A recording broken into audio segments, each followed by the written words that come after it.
Okay, so it's the final day of ISE here in Amsterdam, and we thought we'd just catch up and have a chat about how it's been. And James, highlights, or what do you think? The one that really stands out amongst quite a lot of impressive technology was probably Brompton Technologies' dynamic calibration system. They were running an old LED panel sort of display, quite out of date, not even HD. Yet you would think it was 4K or higher. The processing power in terms of creating an HDR image was very impressive. This isn't a show for me about products, it is about the solutions, and for manufacturers aiming at either bringing a large part of the solution to a huddle room or a meeting room, for example, or doing the whole thing. You know, and Crestron and Kramer lead the way for that in the applications they try to serve. And others are increasingly going there, such as Biamp, who've acquired another company called HRT, which enables them into huddle room technology.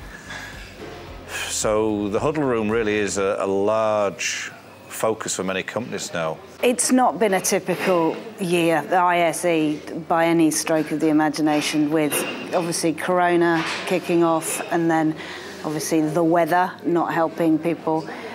What kind of impact do you think that had? I think on Tuesday morning, things were noticeably quieter. They picked up throughout the day. After lunchtime on Tuesday, the aisles got busier. Wednesday and Thursday, absolutely packed. I guess we've always felt every year ISE just seems to get stronger and stronger in terms of, you know, obviously numbers, but also the offering that it brings to the table.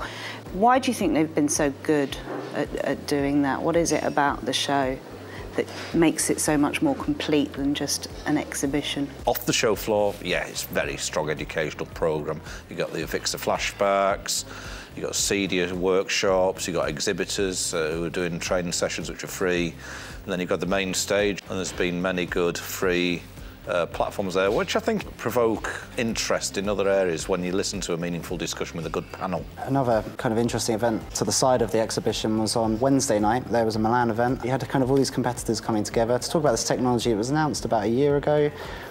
Not heard too much about it since. You know, they confess it's an ongoing process.